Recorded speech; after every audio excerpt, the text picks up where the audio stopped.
আসসালামু আলাইকুম। দর্শক, কথা বলবো স্ট্রোক রোগীর হাঁটার প্যাটার্ন বা ওয়াকিং স্টাইল নিয়ে, যে দেখেন কিভাবে হাঁটে, আমরা কিভাবে তাদেরকে কারেকশন করতে পারি।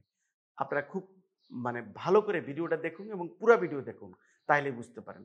প্রথমে আমরা যাচ্ছি স্ট্রোক রোগীটা আসলে কিভাবে হাঁটে সেটা দেখার জন্য, কোন প্যাটার্নে হাঁটে। চলুন দেখে আসি।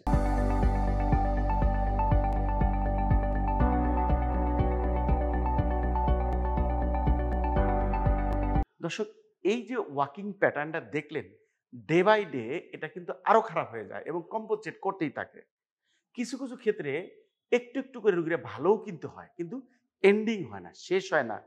তো এই যে যে হাঁটার প্যাটার্নটা, আমরা সিম্পল একটা হাঁটার প্যাটার্ন দেখিয়ে দিচ্ছি কিভাবে হাঁটলে এই গেট প্যাটার্নটা কারেক্ট হতে পারে। চলুন দর্শক, প্রথমেই চিন্তা করবেন যে পাশটা রোগীর এফেক্টেড, স্ট্রোক রোগীদের, সেই পাশে বড় যে মাংসপেশিটা, সেটা আমরা কি করব, সাপোর্ট দিয়ে উপর দিকে এলিভেট করবো, উঁচু করে ধরবো। ঠিক এইভাবে দেখেন, ধরার পরে রুগীরে বলবো পাটা উঁচু করে, তারপরে রুগীকে বলতে হবে সামনে একটা দেখেন দাগ আছে, সেই দাগ বরাবর পাটা ফেলে ফেলে স্টেপ দিতে হবে। যাদের দাগটা নাই, আপনারা পেন্সিল দিয়ে, চক দিয়ে, সাদা চক দিয়ে দাগ করে নিতে পারেন। এবং পিছনে অবশ্যই প্রথমে হিপটাকে উপর দিকে বা বাটকটাকে উপরে উঠাইতে হবে।